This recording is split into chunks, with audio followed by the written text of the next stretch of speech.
Orugono. Ane bulukwa mmadụ n'ọmụma. Onye mee nke ọma. Ebulie ya elu. Si ya jide nke o ji na-aga n'iru. Biko ka anyị gbakọ kịta. Wee kelee Eze-Ana. Eze-Ana ị ga-adị. Eze-Ana Ugochitubelu. Eze-Ana Ugochitubelu. Nwoke ọma nọrọ ifite. Ị ga-adị.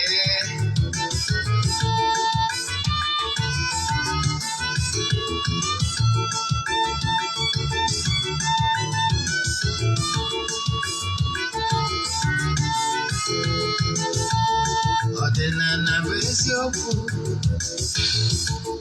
Ọdịnala bụ ụzọ ndụ. Ị ma na o nwere olu na-eti mkpu na-asị ụmụ Igbo chigharịa, ụmụ Igbo chigharịa. Kwa mbọsị ọ na-eti. N'ụtụtụ n'abalị ọ nọ na nkụzi. Eze-Ana, Eze-Ana Ugochitubelu, onye ọma na ọrụ ikike, onye mgbasa ozi, ozi ọma ọdịnala gaba n'iru. Eze-Ana Ugochitubelu, onye mmanya ji eme ọnụ. Ọdịnala bụ ụzọ ndụ gaba n'iru.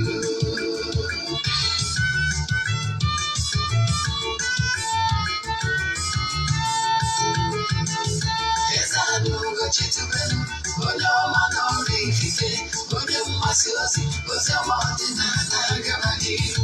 Eze-Ana Ugochitubelu, onye mmanya ji eme ọnụ. Ọdịnala bụ ụzọ ndụ gaba n'iru. Eze-Ana ga-adị. Ugochitubelu ga-adị. Ugochitubelu tempụl ọ ya adị. Maka na eziokwu anwa chacha ndị okenye anyị front and back ndị okenye anyị front and back fọdesi kara aka. Ụtụtụ ọma na ụmụ ọdịnala Igbo, abịakwa m n'oge awa nke eziokwu nke ọ bụ mụ nwa bụ Ogbuefi Eze-Ana Ugochitubelu na Oraifite na-anọ n'isi ya.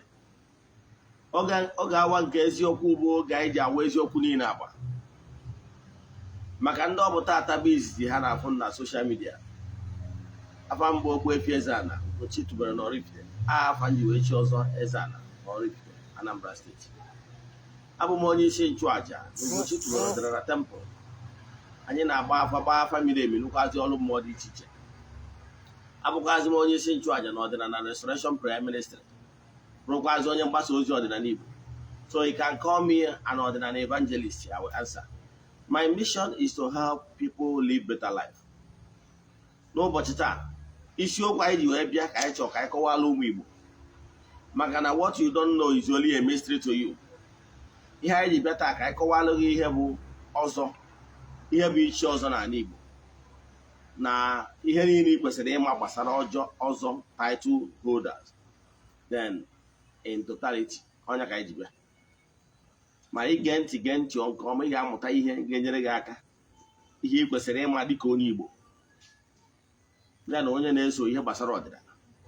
Anyị ga-akọwa ya oge anya taa, mana bifo anyị gaba n'iru, o nwere ọkwa dị mkpa anyị kwesịrị ịmara gị. Ọkwa anwa dị mkpa bụ ndị niile na-esonyere anyị na aja anyị na-achụ n'igwe, aja anyị na-achụ n'ọnwa ọbụla nke ọnwa Ọktoba ka na-aga n'iru. Anyị ga-achịkọta ya ụbọchị ikpeazụ nke ọnwa Ọktoba. Anyị ga-achụ aja dị iche iche, mekwa aja saraka dị iche iche. Anyị ga-eje na mmiri ụbọchị anwa chụọ aja, kpakọtazie n'enu ala chụọ aja na entities of powers nọ na tempụl, kpụkwazie ebube eme saraka n'afa mmadụ niile sonye na nya bụ aja. Etu a ka anyị si eme ya ọnwa ọbụla. Ndị na-esonye bụrụ anyị amadụgo ka esi eme ya, mana maka gị bụ onye ọfụ aja mbuli elu aja ịpụta ihe ị ga-eme wee forward ọrụ anyị 3 prayer request gị. Anyị debe na ọcha na-achụ aja, na-aga ọfọ, na-ekwubi okwu n'isi gị kwa ụbọchị ọbụla ganye na ọnwa ọbụla. Ndị mmadụ ebu ukwu ego dị nke ọnwa Nọvemba, mana ka anyị gaba n'iru ihe ị kwesịrị ịma. So ndị so na ya bụ aja ga-enweta ihe onyonyo na WhatsApp nọmba ha only. Anyị anaghị esho ihu ọrụ na soshal midia maka ọdụrọ necessary. ị nwekwara ike isonye na ya bụ aja ebe ọ bụla ị nọ under the sun. Distance abụrụ ịbara ya n'ọrụ mmụọ anyị na-alụ maọbụ na aja anyị na-achụ maọbụ n'afọ anyị na-agba. Ya bụ ihe ị kwesịrị ịma. So ọ bụrụ na ị chọrọ isonye na nke ọnwa Nọvemba, ihe ị ga-eme bụ chaatị m na WhatsApp, then forward ya 3 prayer request, then make donation token to the account number. WhatsApp number ị ga-eji nweta m nwere ike isend meseji ma ọ kpọọ akpọ, mana ọ bụrụ na ndị busy enwere m ike ma mee pik na my PA will pick it. It's 0813 82 43 871. I repeat, 0813 82 43 871. Ọgwụ ọzọ dị mkpa, ọ bụrụ na ị na-esonyere anyị na ị na-anụ olu m from Eziokwu TV, ọ bụrụ na ị chọrọ ịwọchị nkụzi ihe na-awọchị kịta ọzọ, ma ọ bụ na ị chọrọ ishare ya mmadụ, jee na my personal YouTube channel Ogbuefi Eze-Ana Ugochitubelu Oraifite. Ihe afịa ọ bụkwa na ị na-awọchị na Eziokwu TV na o nwere Nollywood movie ị na-awọchị na Eziokwu TV channel now, ị chọrọ ịwọchị ọzọ, ọ bụrụ na English movie, jee na Ugochitubelu movie productions wọchị ya. Ọ bụkwa nnọọ Igbo Nollywood movie, jee na Eziokwu TV Nollywood movies wọchịkwazị ya. Then ka anyị gabazie n'iru na nkụzi anyị ji wee bịa. Then ị na-enecha vidiyo a, tụsara ya ndị ya ada ụlọ ma ọ gwa ndị mmadụ gbasara Eziokwu TV. Site n'ụzọ dị etu anyị si ebugo onye anwa mmadụ ịnọ n'isi. Then ka anyị gabazie n'iru na nkụzi anyị ji bịa. Ihe anyị ji wee bịa n'ụbọchị taa ka anyị kọwalụ gịnị bụ ọzọ taịtụl. Ọzọ taịtụl holders bụ ọnyanwa bụ echichi kacha echichi onye Igbo ọbụla nwere ike ichi dịka an elder. Then ya bụ ọzọ title holders o nwekwalụ level by level. Nke a bụ ofu. Ọzọkwa ị kwesịrị ịma bụ onye Igbo chi ọzọ, ọnyanwa bụ nnukwu ihe uko a ga-etugo onye ọbụla bụ onye Igbo.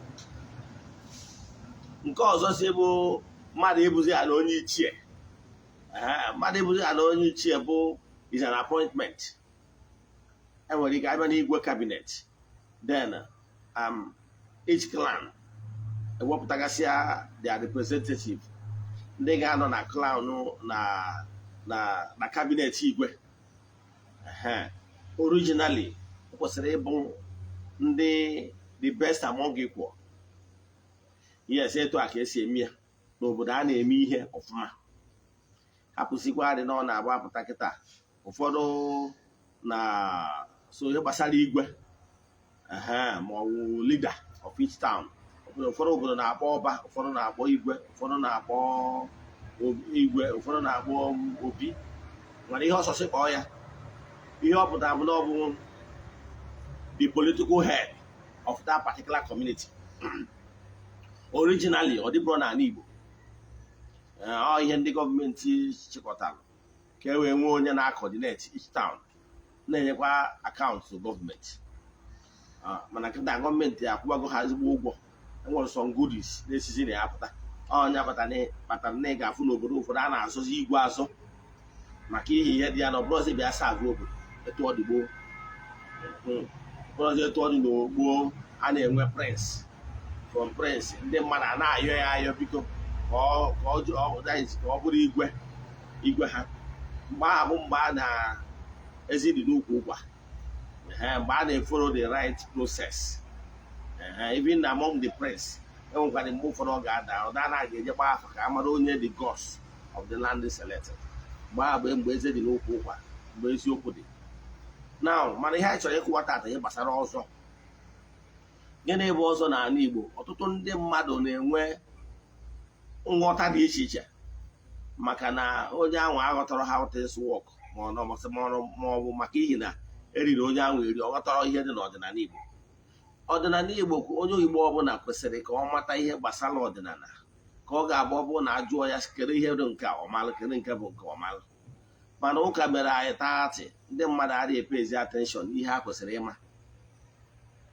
Nke mbụgolo bụ na ọzọ title holders ọzọ as a title a nwere anything diabolic dị ya. Yes, onwe ọgwa n'ihe dịka ọ bụrụ aja otu nke ndị mmadụ na-akpọ secret society n'olu oyibo, ọ bụrụ ya. And ọzọ title holder kwesịrị adị abụ ihe na-anọkịta just that by sudden. Yes, ọ bụ ihe na-esi na mmụọ abịa. Example, ọ bụrụ na onye ọ na-awa mmadụ n'afa na tinye etu a, o nwere onye bụ na chi onye uwe ya chiri ọzọ then o wee daa n'ụwa kịta, o wee kwuo na uwe ọzọ ya abịa na ya ga-echikwa ọzọ. O nwere ndị na-etu anwa ya bụ ọzọ anwa o kwesịrị ka o chie, maka na onye chiri ọzọ bụ onye nze. Ọnya ka ị batara ịfụ onye chiri ọzọ akpọ ụfọdụ akpọ ya onye nze. Onye nze bụ onye na-eze ihe, ọ ga-enwerịrị ihe ifobidiri, ị ga-enwe nsọ. Ọnya ka ndị Igbo ji aza n'afọ, ị nwere ike ịdịgwa ụdị afa. Nsọ bụ ndụ, nsọ bụ ndụ. Ị ga-enwerịrị ihe ị na-asọ, maka na ọnyanwa bụ ndụ. Ọnya kpatara na ndị ụka ọbịa nwekwara introduce nke ha na-asọkwa. O nwere ike ọsọ na ya na-eme fasting. Ihe ọ na-fast bụ na o nwere ike ọsọ na ya ma eri nri, ma ọ na ya ebu ọnụ, na ya ma aṅụ mmiri. Ihe niile abụ nsọ. Gịnị ka o ji asụ ya? Ihe o ji asụ ya bụ na o believe na ọ bụrụ na ya sọ nsọ, fasting ya the body, na ọ ga-ewulitere ya ndụ nke mmụọ. So mana before ndị ụka ọbịa na-abịa na-eme introduce fasting, ọsọ na ọ dị arị nke na ọ dị eri nke to some certain time. Ndị ọdịnala Igbo nwebugori nsọ, especially ndị pụtara ihe na-ewepụta ụfọdụ ihe dị iche iche si na ọ bụ ihe dị etu a ka ha na-asọ, maka na ha ama na nsọ bụ ndụ. Ha ama na ịsọ nsọ na activate the inner power. Now abịa na ọzọ title, enwere ranks. Yes, enwere ranks na ọzọ title. Enwekwara obere ọzọ nwee nnukwu ọzọ, maka na ihe onye chidebe ka ọ ga-ezedebe. Enwere leadership ranks na ọzọ title. Then mma abịacha ebe anwa kụwakwala gị ichi ọzọ abụrụ ihe na-abịa by sudden. Ka m nwere onwe mmadụ, onye nọrọ m ụwa bụ nna mụtara nna m bụ Eze-Ana Ebuo. O chiri ọzọ. Eze-Ana Ebuo a chiri ọzọ bụ nna mụtara nna m, rụkwado onye nọrọ m ụwa na-emegide pụtaba na mba echi ọzọ, maka na ya bụ onye anwa chiri ọzọ n'oge nke ya. Now even ka mgbe m kwetara na mma echi ya bụ ọzọ, how ka ihe eji chi ya bụ ọzọ si wee pụta up to now dị ka asị na ọmịsịrị, maka na ihe si na mmụọ wee bịa. Even na afa nzalụ na mgbe m na-echi ọzọ, maka na ọzọ bụ elevation. Yes, ọ bụ ibuli mmadụ elu, ọ bụ ịba na another level in Igbo spirituality. Ọ bụrụ na ichi ọzọ n'ala Igbo, iburugo an elder, n'agbanyeghị eji nọ ya, iburugo an elder automatically. Then isogo na decision making body. So ọ nnukwu ọnọ ka ọ na-abụ na mmụọ ịbanyego na another level, maka na iburugo onye nze na-asọ nsọ. Onye agbata na mmadụ na-echi ọzọ, ọ na-enwe afọ ọzọ ya, afọ ọzọ, afọ ọ ga-aza. Etu a ka ọ dị n'ihe gbasara ihe mmụọ dị iche iche. O nwere level ị ga-agbagota n'ihe mmụọ. You have to change your real name to another name ị ga-eji wee nọ na that exalted position. Ka mmadụ ga-atụ ndị ma nkụzi mana nna like ime atụ ihe ji ama atụ bụrụ ichefu ihe nkwuru atụ mma. O nwere onye isi ndị ụka Rom taa, the the papacy, that is the Pope. Ụfọdụ maara ya as Pope Francis from Argentina. Man, I can tell you, na ezigbo afọ ya bụrụ Francis. It is a surprise. Jee jụọ ndị Catholic ha akọwala gị. Ezigbo afọ ya bụrụ Francis. Achọrọ m inye gị assignment, go to Google and Google it. Yes, ifu ezigbo afọ ya. Achọrọ m ịgwa gị, achọrọ m ka nye gị nke as assignment. But I can tell you, na ezigbo afọ ya bụrụ Francis. Francis bụ afọ ọzalụ iji wee nọ na higher throne, exalted position.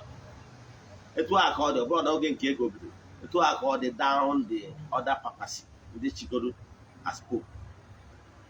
E nwekwara ọtụtụ ndị dị iche iche ma ya kpọwasịrị gị afọ ya chenjiri afa mgbe ha gbagotara na ọkwa dịkwazi gbagota anụ.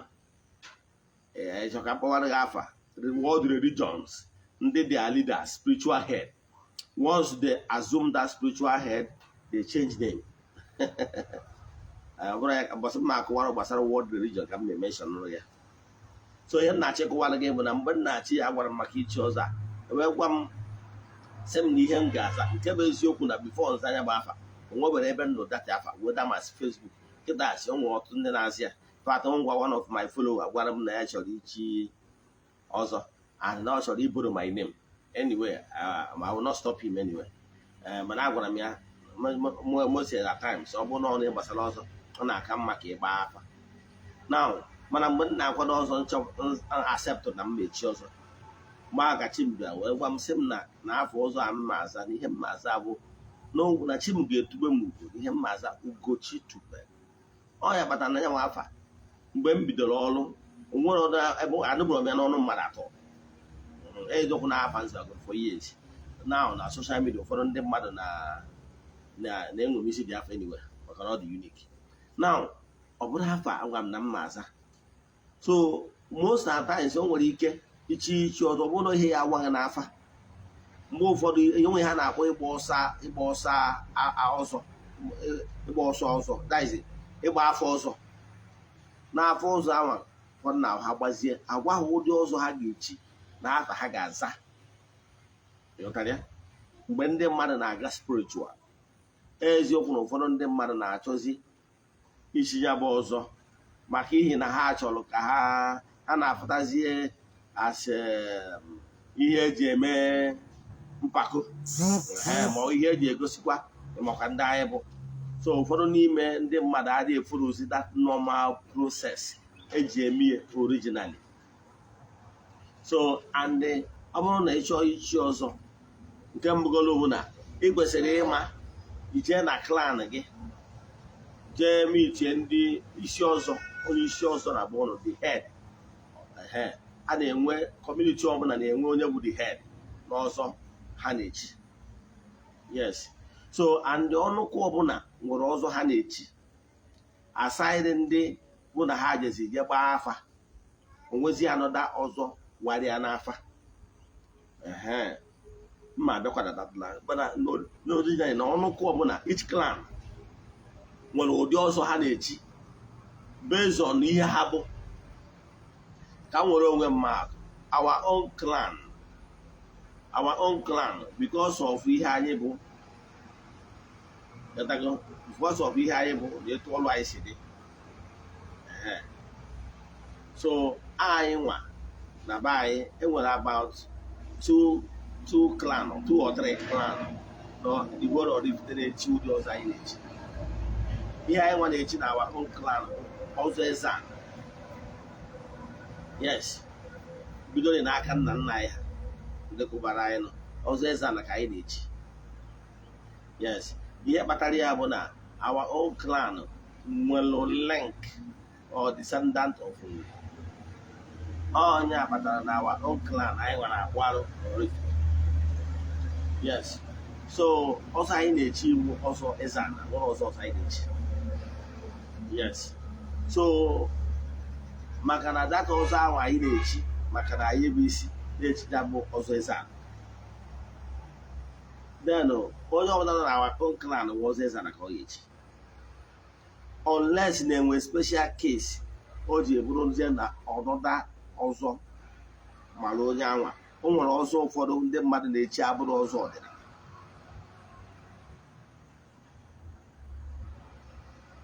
O nwere ọzọ ụfọdụ na-echi abụrụ ọzọ ọdịnala. Example, ama na ụfọdụ anụ mere ya. Enwere ndị na-echi ọzọ arụsị. Yes, I will still come to that. Mana ihe m na-ekwu ndị na-echi ọzọ ọdịnala, ọzọ obodo. Yes, enwere ọzọ obodo. Ọzọ obodo bụ ọzọ ị ga-echiri ụmụnna gị. Ị ga-esi from ya clan chirie wee pụtazie wee chiere obodo niile. Ka bụ ọzọ. Mana e nwere ọzọ arụsị, ndị na-eje echi ọzọ arụsị. Ndị na-eje echi ọzọ arụsị bụ ndị na-eje na arụsị jee chiere arụsị ọzọ.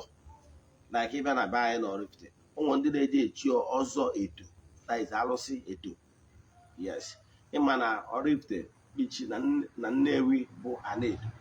So the land of Edo, that particular deity a na-akpọ Edo. So o nwere ndị na-eje echi ọzọ edo. Ihe ọ pụtara bụ na onye achị ichi ọzọ ahụ na ọ bụrụ ụmụnne ya ka ọ ga-echiri ọzọ, n'ebe ọ ga-eje chi ọzọ ahụ na okwu arụsị ba igburu arụsị anụ dị iche iche bụ orie efi, yọtara ya ewee chibe ya bụ ọzọ edo. Then etu akọ dịkwa ụmụ ndị na-echikwa ọzọ ụlọ asị and so on and so forth. Onye ka m bịara ịkọwa kịta, mana ihe m chọrọ ịkọwara gị bụ na ichi ọzọ obodo, ọzọ ụmụnna gị, i follow normal process. Ị ga first of all chekwugoro onye isi ọzọ ụlọ, indicate ya na ị chọrọ ichi ọzọ. At this point anyị ga-akpọ gị nze na-agụ gị, iwu nze na-agụ gị. At that point onye isi ọzọ gị wee kasịara gị ihe niile ka ị wee nwee ike chi ọzọ unu na-echi. So ọzọ ọbụla nwere ụdị ha si echi ya bụ ọzọ, mana ụdị anyị nwa na-echi bụ ọzọ Eze-Ana.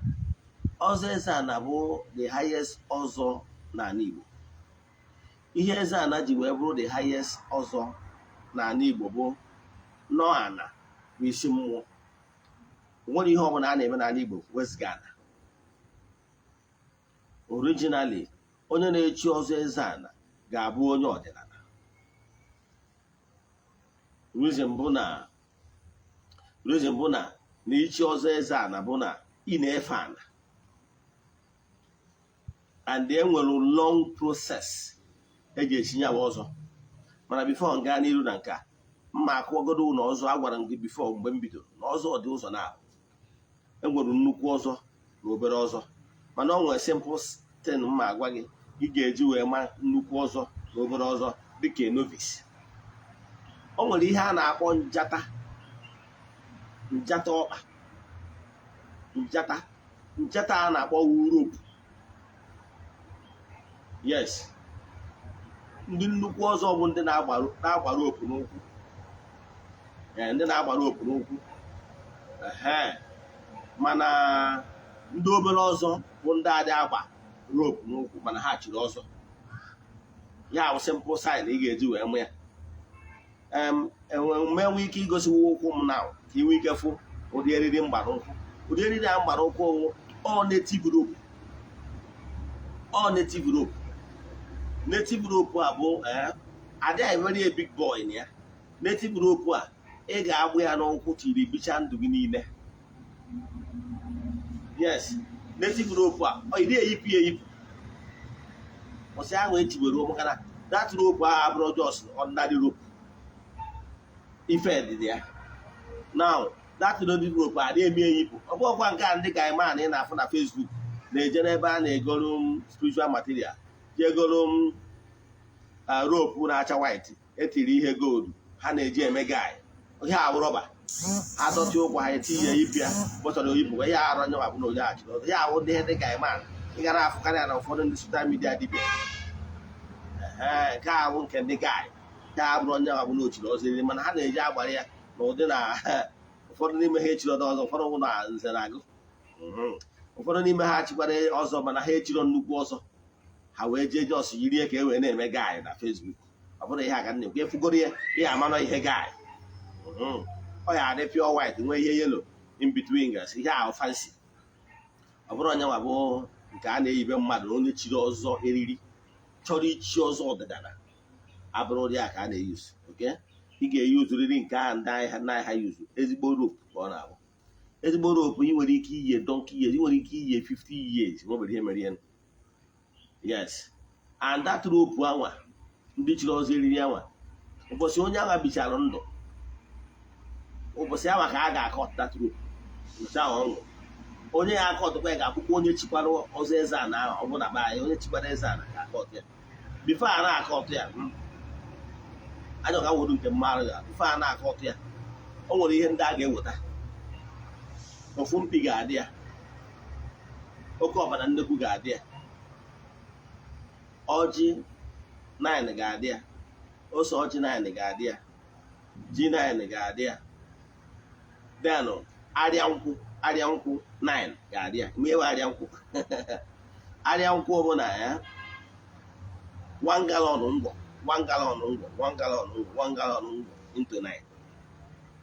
Mana ọ bụrụzie n'ụwa kịta anyị nwere ike ịnwetazi ngwọ ma ọ bụ nkwụ enu 1 gallon abụrụzie problem. Enwere ike iyuzi katọn bia ma ọ katọn malt ma ihe ndị a wee mechie anya ya, tikwa ngwọ ma ọ bụ nkwụ enu na ya. Ịghọtara ya? So ihe a ọ ga-adị 9. Ihe ndị a ngụrụ kịta bụ ihe ndị a na-ewetakwa ụbọchị a na-eyi ya. A ga-eje n'ihu ala jee gbuoro ana anụ wee yibeghị ya. Ihe ndị a ngụsịrị kịta ka iyi eweta ụbọchị ị ga-eyi ya. Bịa n'ụbọchị onye agha ga-anwụkwa, ihe ndị a ka a ga-ewetakwa, ndị mmadụ ga-erikwa bifo akọtụọ ya. Ịghọtara ya? Now, mana ndị na-echi obere ọzọ adịghị eme this process. Now, ọ bụrụ na nke be anyị, ọ bụrụ ọzọ a na-echi one day na ọ bụrụ ọzọ Eze-Ana. Ihe njọ ka anyị emphasize ya ka ịghọta ọfụma. Ọzọ Eze-Ana adịghị echi ya one day. Ị ga-ebidogolu apụọ n'ihu ụlọ kpọta nwata nwaanyị amụrụ nwoke ebeji. Ọ ga-abịagoro n'ilo mee ihe a na-akpọ ite ana to elders, ndị chiri ya bụ ọzọ. Yes, ha abịagoro itela ha nwatakịrị amụrụ nwoke ite ana. Otecha ana gụsịara gị ihe ndị ị ga-eweta n'ilo. Ha ga-anọme nke emesizie ya n'ilo bifo ha batazie n'ụlọ. Prosesi nke aga abịa n'ọzọ, a na-enwe onye isi ọzọ, a na-enwe onye osu, a na-enwe onye ụkọ, that is the head, onye isi ọzọ. The second, onye osu, that is second, onye na-esu ya. Then onye ụkọ, the servant. These are 3 leaders enwere n'ọzọ. Now in my own clan, ọmụnwa bụ onye isi ọzọ na my own clan. Ihe ọ pụtara bụ na ị nwere ike ịchị ọzọ Eze-Ana na my clan without mụnwa igbuwe okwu. Now, abịa emechata process ya nwa, enwere many process a ga-eme stage by stage. Ọ bụrụ ihe a na-eme one day, ọ na-aka eri ego maka na enwere process. Ị nwere ike months mesịbụrụ ihe dị na ya. Now, imesịa ya, ime ma ịkpa nkụ ahụ, gbuo ma ego ọzọ, jee baa n'ihe a na-akpọ akwụ ọzọ. Ịba na akwụ ọzọ anyị nwa na-eme 21 days. Ihe ọ pụtara 21 days before ichie ya bụ ọzọ na ịma apụta apụta. A ga-eji ọkụ bịa ga-echi ebe gị. Ị ga-anọ ndọ ịma akwa. O nwere ndị na-anọ na akwụ ọzọ anwa anwụrụ. Ihe ahụ spiritual purification. Yes, ọ bụrụzikwa anyị na gị na onye isi ọzọ gị kpasịrị n'ụtọ n'ebe n'ebe onye ọrụ oyibo n'ime enwe ike ịnọwu that long 21 days. In modern time, o nwere ike ireduzuru ya to few days or few weeks instead of that 3 weeks to 21 days. Now, ị ga-anọ na aja ma akwụ ọzọ anwa. Ada akwụ ọzọ anwa ị nọ na ya, imeri ndị nwaanyị nọ na nsọsị for that 21 days. That is how purification process. Ị mara etu ahụ onye isi eje purification na ọ bụrụ na ị chọrọ ichi echichi na chọọchị gị as a father. Etu a. So ọdịnala nweburu ya. So ị ga-anọ ya purification. Ị survive ya olusi ụbọchị ahụ a ga-agbawa gị eriri n'ụkwụ. Apụta ụbọchị ahụ onye isi ọzọ ga-abịazi, ọbịa that day ka ọ ga-atụ gị afọ ọzọ gị for the first time. Yes, otuzie gị afọ anwa, i respond from the room, that is pụtazie ama n'ime ekiri ya. mana ọ bụrụ na enwurugo nke ya pas ya on ịghọtara ya. Mana ọ bụrụ na ede ndụ survive ya, ị mara na ihe ọ pụtara bụ na ya ancestors permitiri gị ka ichie ya bụ ọzọ. Then by the process of ịgbanye ihe n'ụkwụ, agbanyecha ihe n'ụkwụ, o nwere ihe anyị na-akpọ oche mpata, bụsị imesi ibu ihe a na-akpọ ibu ego ọzọ.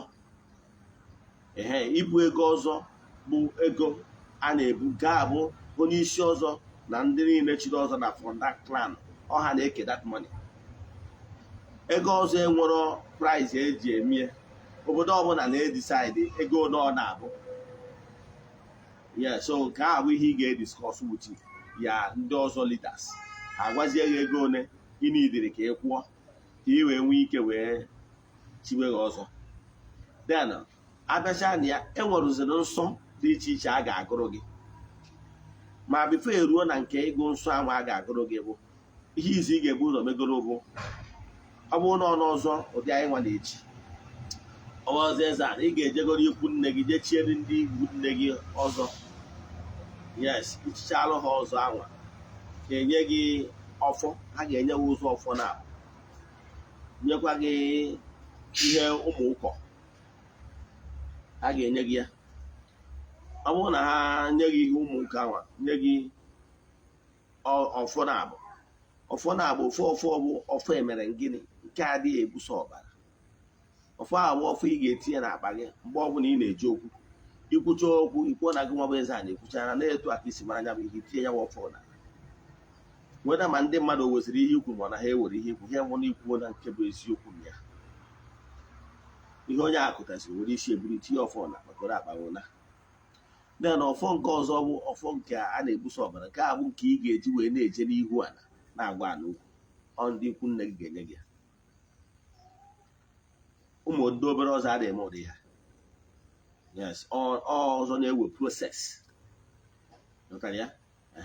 Nke ọzọ si ewu anyị nwa na-echi Eze-Ana, mgbe anyị na-eji echi Eze-Ana bụ na n'uruchi, ada etubo Eze-Ana ugo n'ụtụtụ, ọ n'uruchi na mgbede daba a na-enwe oche mpata, oche anyị ya na-afụ na adị raụnd. Oche mpata ga-anọ n'oche mpata ha ka ọ ga-anọ, anyị wee mee proses eji eme ya. Emesizie ewuchi ọmụ, mesizie ya bifo ikezie rụzie ogbu wee tụnye ya n'ogbu. Ihe eji ama onye chiri ọzọ abụrụ onye kpụ okpuru ede. Onye chiri ọzọ bụ onye a ga-etunye ugo feda. Ugo a bụ na-etubego ugo, ọsị aka ichiri ọzọ, ọ ga-abụrịrị ugo feda. Ugo feda abụrụ ugo ọkụkọ, ọ pịọ ugo, ọ na-adịkwa expensive. Yes, then na anyị nwachiri Eze-Ana bụrụ onye isi ọzọ, ọ bụrụ na nchọ enwere m ike inwe 4. Yes, I can put 4. Yes, because na nchiri Eze-Ana bụrụ onye isi ọzọ, enwere m ike itinye 4. Kịta m bụkọta ihe fụ n'otu ka ntinye, enwere m ike itikwa another 2 side ya, ọ bụrụ 4. Ọnya batara na ị na-afụ ebe ndị nnukwu ọzọ na-eme ihe, ị nwere ike ịfụ ndị 2-4. Ihe ndị ekwu ya bụ na ị nwere ike ịfụ ana oduman chiri ọzọ ofu ya ka otu 4 feathers. Ihe ọpụta nwa nnukwu ọzọ. So etu a nnọkịta mbụ Eze-Ana na-abụrụ onye isi ọzọ, enwere m ike iti 4 if I so wish. Otu ọ dị feather na-adị expensive anyway, bụrụ maka ya. Then onye ya anụghị ya 4 ga-eme ya 4. Then maka na ọ pịọ ugo ka eji eme ya, onye ahụ nwere ike tinye ugo tinye iche, ịghọtara ya. So then ọ bụrụ onye kpụ okpuru ede bụ onye chiri ọzọ. Okpuru ede a na-ele n'ime ahịa. Then mana ọ mgbe itiri feda, ọ bụrụ na be anyị itinye ya na feda, onye ọbụla chiri ọzọ nwere ike ịnapụ ụdị kam, sizie that kam. In fact, ịdị anyị even not ifut feda maka iti feda na nke ada nwere ike igbu. So ọ bụrụ onye nke mara ihe dị iche na onye chiri ọzọ na onye chiri ọzọ. Red cap, anybody can buy it n'Ọnịcha, mana onye chiri ọzọ ga-abụ onye ji ya etunye ya ugo, and ugo a abụrụ nke iji aka ga-etugbu onwe gị, nọọ imere itie ya. Onye nọ na position itugbo gị ya ga-eji aka etugbo gị ya, ịghọtara ya, o wee dịzie ebe a for life. So nke a bụ ihe ị kwesịrị ịma. So ịmara gị ihe gbasara na ọ bụrụ onye nwe okpuru ede nwe onye chiri ọzọ, na onye tiri ugo ga-adị ya na awụ na onye achiri ọzọ ga-abụ akụwagoro nke gbasara inwe 2 or 4 feathers. Then gwakwa gị na obere ọzọ adịghị agba njata, ọ dị agba eriri n'ụkwụ, and the process ha dị iche, ịghọtara ya. Process ha na-adị shọta. Then abịakwa na nzu line a na-atụ onye na-ana Igbo nwere nzu line a na-atụ ụgbụ maka na ebe onye chidebe ka ọ ya ezedebe onwe ha na-akpọ nzu okolo onye a nwere tụọ nzu okolo tụọ 4 onye ji ezinụlọ tụọ 5 onye wara akpa aja onye wara akpa aja n'ọkụ onye chiri dibịa atụọ 7 then onye chiri ọzọ atụọ 8 ọtụcha 7 na ọtụọ 8 onye chi ọzọ ga-atụ 8 then adịtụ anyị chiri Eze-Ana ihe mma atụ ụgbọ 9 ihe m ji atụ 9 bụ na ntụcha 8 asị onye chiri ọzọ nke ikpeazụ a na-atụ bụ nke m na-atụrụ ana yes so then ọ ya ọ nwekwara ndị ọzọkwa na-atụkwa 9 ndị chikwara nnukwu ọzọ na-atụ 9 obodo ọbụla nwere nnukwu ọzọ ha nwegasị like be anyị enwere Eze-Ana enwere Udunu then enwere Kiwu enwere Dala enwere ọzọ dị ọba enwere so many mana ọ ije na be ụnụ ịmara nke unu na-echi nara nke etu unu si wee ra nke ya then nwekwazi ọfọ edo ndị chiri ọzọ alụsị na ndị chiri ọzọ ụlasị ọzọ alụsị ndị anyị na-edechakwa ọdara mana ọzọ ụmụnna bụ na ichi ọzọ ụmụnna ụdị anyị chiri na ụbọchị nchiri ọzọ ichi ọzọ abụrụgo na iburugo onye nze mana iwu Ogbuefi dị iche Ogbuefi wu another process na onwe entirely ichi ọzọ efi adịrọ na ya ewu o nwere ndị nwere ike proses anyị agosiri nwere ike ewu 3 maọbụ ebu adị ya dipendị ka ndị si echi na ọ bụrụ na be anyị ụbọchị nchiri ọzọ nke m ewu dịgasị na ya buru ibu dịa na ụbọchị o nweziri ewu nke m kpunyere ụmụnna ewu a na-abụ highest goat ewu a bụ ewu ya bụ eje n'ahịa highest goat afọ ụdị ewu eji eme traditional marriage yes ụdị ewu a ka m gbere ụmụnna m ewu ahụ ekperefa inyerefa abụrụgo ihe iji wee manye ha ụmụnna ga-esogo ka anụ n'ichiri ọzọ daiz ichiri ha ọzọ were ewu a wee si lụọ ya mmanya ha na ihe ha ma nne ha ma ihe niile dị na ya den ha yesigot ihe nye ha wee ewu ha ya eguzi na onye na-etu achiri ha ọzọ by then ha agụnyego gị na onye chiri ọzọ na their clan ihe ọ pụtara bụ na o nwezi anụ ọbụla a na-eke na ụmụnna gị a ga-ekepụta oke ndị ọzọ daiz ekecha nke ụmụnna niile ndị ọzọ eweru nke ha ga-eke nke ha ji bụrụ ndị chiri ọzọ maka na ụbọchị ichiri ọzọ imere ka ha mara by inye ha ewu a ha ri so ihe ọ pụtara bụ na a na-eke anụ na ụmụnna ha nwere a na-ewepụta oke ndị ọzọ ichiri ọzọ ha na-eke nke ahụ na ọ bụrụ na ime etu a ichi gị ọzọ mana ọ bụrụzie na ị chọrọ iwu Ogbuefi ihe akwụkwọ anada proses ga-abụ etucha agha ugo n'ichi gị ọzọ ịchọta izu ogbugbo ya nwere ya afọ na mmadụ chiri ọzọ nwere ike sị na na-aza eze enyere nwa ma ọ wee eze nyere ugo ma ọ wee eze nka ihe eji onye chiri ọzọ ọbụla o nwere ike na-aza eze enyere nwa ma ọ wee eze ihe a ka abụ na ochiri ọzọ nkịtị mana ọ bụzie na ị chọrọ ichi Ogbuefi ị mara na ọ bụrụ na be anyị ị mara na ọ ga-efu gị ihe 1 ị ga-abụgoro onye chiri ọzọ maka na-azụta na-ewe zọgbute ichiazi ọzọ ụbọchị ị chọrọ ichi Ogbuefi ihe ọ ga-ewe gị na be anyị ihe mmelụ bụ na egoro m efi na ofu efi ka m kponyere ụmụnna m ofu efi ahụ ụmụnna gị kelụ ka ha ga-eji wee tụwa Ogbuefi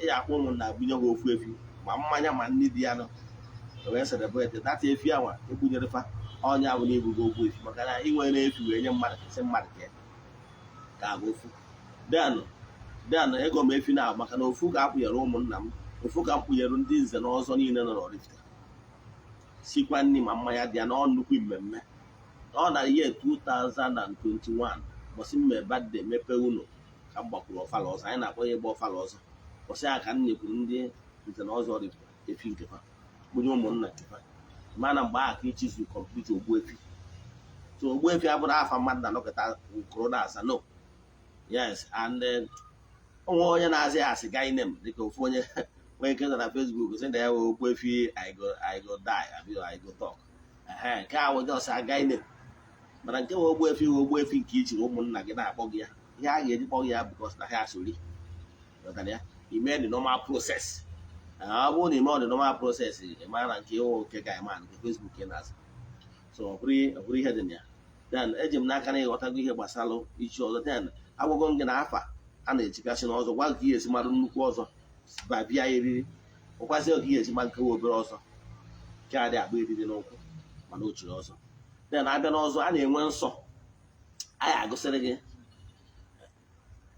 abịa n'ọzọ anyị agụsịrị gị nsọ yes nsọ a na-agụsị dipendịrị na ozi ọzọ ị chọrọ ichi like anyị nwachide Eze-Ana nwere nnukwu nsọ na klan anyị na-echi onye na-eje ụka Eze-Ana maka na onye na-Eze-Ana onye wee Eze-Ana ga na-efe ana so ọ bụrụ ọfọ gị nwee ide efegoro ana o gosiri na eburu onye na-eje ụka ghọtara ya so ọ bụrụ iwu onye ụka ịchaa n'ụzọ the title is not for you now mana o nwere ndị na-abịa problem e nwere n'ọzọ kịta bụ na ịmarago na Christianity bịa rie ndị be anyị rie anyị front and back ndị be anyị na-etinye so many things adịrọ necessary ka mma alụghị atụ ndị be anyị na-etinye mmadụ nwere ike na-eje ụka o nwekwara ike bụrụ night mana ichi ọzọ a na-agụ ya anyị na-akpọ ndị na-eto nze na-agụ so nze na-agụzi onye anwa mana ọbịa n'utoro ọ na-eje ụka a na-akpọ ya ndị na-agba ụkwụ na ọbịa ọya like ifolo normal process abịa n'ichi ọzọ nwe ha na-akpọ ịsa ile ahụ nwere ihe ndị a na-eweta ma ude mgbe ihe na-adị na ya na ihe ndị ọzọ eji asa gị ile ihe ọpụta bụ na ị ga na-ekwu eziokwu mgbe dum na-akpọ gị n'ikpe ihe ọnwụ na ịma n'ihi egwu na ịma anaghị imeri nga ka anyị nara bribe ọ bụrụ na akpọziri onwe ndị na-asa ana and ịma nke bụ eziokwu jerie bribe onye chiri ọzọ asara ile ama eri bribe maka ọ na-enwere nsọ na anaghị egbu mmadụ mana problem enwere kịta bụ na ọtụtụ ndị mmadụ ndị na-eje ụka na-aza ka James na John ma ihe niile na-abịa ka ha chi ọzọ and ọbazi ichi ọzọ ahụ ọ sị na fada ya sị ọbazi ichi ọzọ ahụ ọma ekwe ka asa ya ile ghọtara ya ọma ekwe ka asa ya ile asịrọkwa m gwara ndị asara ile mere na ha asara ile mana ha adara ekwu eziokwu mana onye na-eto abụ nke okoto nwere isi eburu mana ana m achọ ịgwago the process ya bụ na onye abịa ọjụ na ụfọdụ ihe gasị process na ya eme ya ghọtara ya ụfọdụ na-ajụ na ha ama eme based on na ha chọrọ ka ha dị free were na-emere etu o siri ha maka na ihe ọ pụtara nke a na-enweghị iyi n'ike na-ekwu eziokwu mgbe dum nke ịbụọ bụ na ọ na-abụ ụfọdụ ndị ụka na-abata n'ichi ọzọ agụsịalụ ha ihe a na-asọ n'ọzọ agụsịalụ ha nsọ niile ọ sị na o nwere nke ya na-eze na o nwere nke ị na-ajụzi onwe gị onye asịrị na o nwere nke ya na-eze kedụzi ihe iji azụ onye nze ihe iji azụ onye nze bụ na o nwere ihe ị na-eze ọ ga-enwerịrị ihe ị na-eze iji bụrụ onye nze ị gaghị ọsọ bụ onye nze agụsịara gị nsọ niile si na o nwere nke ị na-eze ka ị ọ na-eburu onye nze maka na ịgụ onye nze enwere ike gosipara gị nsọ sị gị ihe a na-asọ bụrụ ibu mana ana m achọ ịgwa gị na o nwere ndị chiri ọzọ tata adị asọta ihe niile a bikọs na ha na-eje ụka ịgụcha ọsọ na ya adị asọ mana ya chọrọ ichi ọzọ ụfọdụ klan ụfọdụ na-echiwe ndị na-etu ọzọ mana my own clan anyị amechighị ọzọ nwa amechighị ọzọ spasị ndị men dị he onye chi ịza akpa ya zaa akpa onye chi ịza koro ya zaa koro ọ bụrụ mmadụ ịza akpa koro na original bụ na onye na-echiri ọzọ a ga-enwe nsọ ị na-asọ ka mmadụ ga-atụ mma agụsịrị ofiu dị na nke anyị yes ma agụsịrị ofiu dị na ya mana ọ dị mwute na ụfọdụ ndị mmadụ na-echi ọzọ na-adị asọzi ya one of the few wụ na ọ bụrụ na ọzọ Eze-Ana ka iche imeri ndị nwaanyị nọ na nsọ si ihe ọ minụrụ bụ na imeje na pọblik jee rie nri ka mma alụ ga-atọ ọ bụrụ na ọmụnwa na m bịara mmemme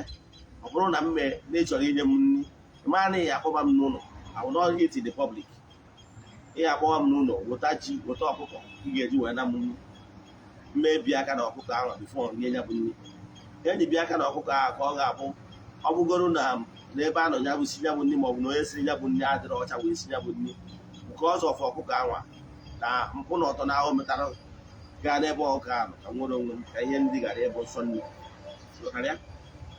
ị ga-ewetara ihe iji na ya nri if not you not eat sometimes a na-eso ụmụnna m jee mmemme ụfọdụ beria ọ bụrụ na agbawara m ụlọ weta ji na ọkụ I will not eat whatever they have there. I can only drink water or whatever mana cooked food no now enwere m ike isi ebe a jee n'iwu ọbụla na Anambra steeti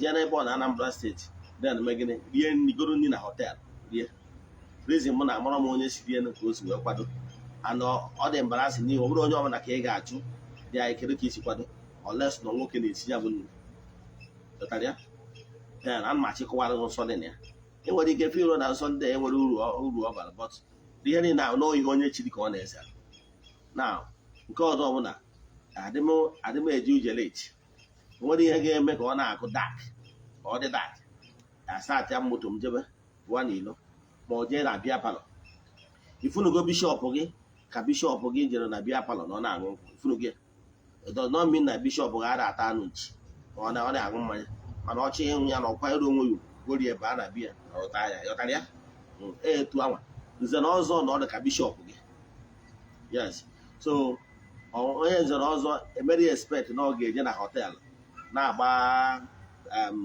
rafia egwu davido ọ pụtara na o nwere ike ịgba na biya mana ọ ya akwanyere onwe ugwu because of whom he is and what he represents ọ ya batara bishọp gị fụrụ bishọp na bịa palọ so etu a ka ọ dị so onye nze na ọzọ ekwesịrị ide eje bịa palọ na-eje họteelụ onye nze na ọzọ a na-ebu nwaanyị eje họteelụ onye chiri ụdị anyị chiri ịfụ enerizi ịchọghị inwe nwunye gị nwe asistant na ịchọrọ ịlụ nwaanyị 1 2 3 4 there is no problem n'ọdịnala Igbo ị ga-alụ ya na be gị ọ ga-abụrụ na ya house or one of your houses mana ọ bụrụ na public law hotel is not allowed ya then ị ga-abụ onye ga-abụ na akpọ gị na ihe gbasara ikpe nke maka ihe egwu nke mara esi na amara m this one and so many other nsọ dịgasị na ya o nwere ụfọdụ nkụ ejiri esiri gị nri ọ bụrụ na nwaanyị na-esiri gị nri n'abalị nwaanyị ị na-anụ ọma na-egbu ogboro fifi ya ihe na-eme ọma na-eme enwere so many things o nwere so certain things ọzọ bụrụ a na-esi nri onye nze a na-ekwunye okwu na ya ma ọsọ like that those things o nwere ihe ọ ga-abụ ome ịma na ị nwere ike ịda ya ọkụkọ ma ọ bụ ịda ya ewu based on that and so many other things so o nwere nsọ mana na o nwere in modern times na onwe ndị na-apụta isi wepụrụ ha ihe niile na ha chọrọ mana n'ụtọ na ha kwuru etu a ịfụzie na onye a nwere ike ide ebi ndụ etu sọrọ ya ọ ya batara nwere ike ịfụ na asị na onye a bụ chief efi ya na họteelụ efi ya ka ọ na-ebi ụdị life dị anya ọ maka nọọsụ esi wepụrụ ya nsọ so ihe niile so ha na-enwe nsọ ihe m gụsịrị kịta ahụ few enwere many of them bụ ihe ndị ị ga-ezelụ ma ọ bụrụ na ichiri ọzọ and o depend na ụdị ọzọ iche o nwere ndị dịka nsi gwa gị na-enwere ndị na-echiji ọzọ ụka nke ndị ụka bụ na ha bịa asị wepụrụ ha ihe niile so ka ị ghara enwe fụ onye kpuru red cap ma ọ bụ onye chiri ọzọ ka obu nwaanyị je họteelụ ka ị mara n'ọwa na ọfụ ndị ahụ gịnị chiri ọzọ ụka which is not proper. Yes, I'm not advocate of that. And then I will not support such.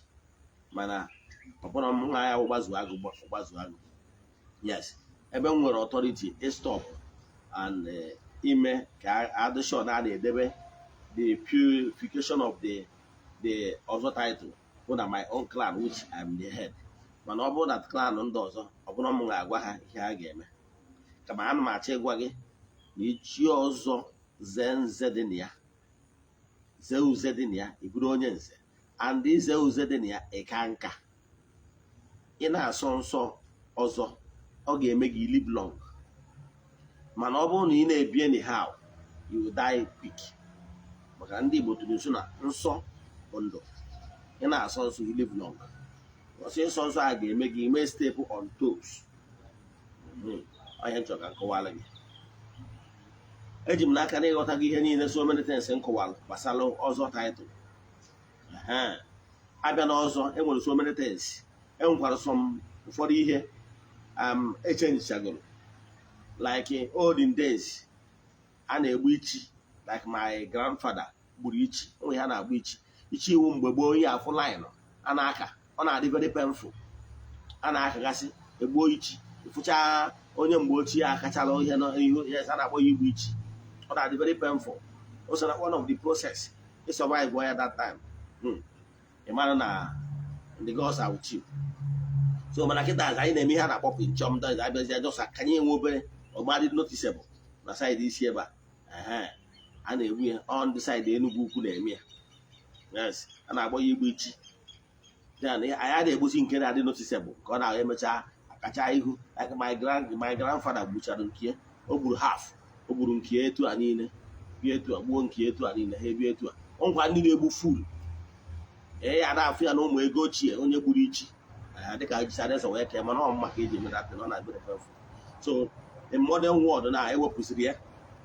Yes, ihe anyị na-eme dịka emeji obere pinchọm n'isi, that's all. So ihe na the process. So e nwere some reform, mana reform abụrụ ihe gbasara nsọ. Yes, ọ bụrụ na ụfọdụ nwere ike ịjụ m what of all na travel outside Abuja ma ọ bụ Benin. Yes, travel outside my territory. Anyway, that one is exempted. Ọ bụrụ na m travel outside Anambra State. However, I will not be able to eat recklessly anyway. But o nwere nke ha ma adịghị avoidable. Yes, I can still do that based on the manner of eating my zone. Then, if not, I can rely on eating more fruits anyway. I only have man a few days. That is the thing. Nwa ajụjụ ọbụla ị nwere na nkụzi a ma ọ bụ na ịchọ ka agbaghara gị afa mmiri enyi, send them message na WhatsApp 0813 8243 871. I repeat 0813 8243 871. N'aha Chukwu Okike nke pụrụ ime ihe niile, onye ike niile si n'aka ya bịa. Ekwuo m okwu ngozi n'isi ndị niile, ma nwoke ma nwaanyị, ndị ihe anyị na-eme na-amasị, ndị na-agwa ndị mmadụ gbasara eziokwu TV, na ndị na-eshare our messages and our lectures. A sị na ọmaka ya emere ụlọ. Na-agụkwazị ọfọ n'isi ndị niile sonyela anyị na aja anyị na-achụ nke ọnwa Ọktoba, ya na ndị isi ndị Friends of the Temple and Children of the Temple. A sị na ọmaka ya emere ụlọ. A sị na kekaka ya ma ụlọ na jijiji ya ma ụlọ. A sị ma onye echeche ihe ọjọọ ya eme ụlọ ya ma onwe ya. Agbakọ mmụọ niile na-eri oke n'ụbọchị taata gbafụ n'isi ụlọ, onye na-asị onye ọbụla sị ka ụmụ ụlọ na ọ karịrị ụlọ. Mmụọ niile na-eri oke n'afọ ha mebe onye anwa ma ọ bụ ndị anwa na ha karịrị ha. N'aha Chukwu Okike nke pụrụ ime ihe niile, onye ike niile si n'aka ya bịa. Ya gazie ka ọ dịkwa na echi niile n'oge awa nke eziokwu. Daalụ. Ndị enyi m ndị soshal midia, ndị enyi m metara onwe m, ọ bụrụ na o nwere ozi dị mkpa ị chọrọ izi Ogbuefi Eze-Ana na my personal WhatsApp number, you just send it on message only, don't call. My personal WhatsApp number bụ 0805 78 37 672. I repeat 0805 78 37 672. Ya gazie ka ọ dịkwa na echi. Daalụ.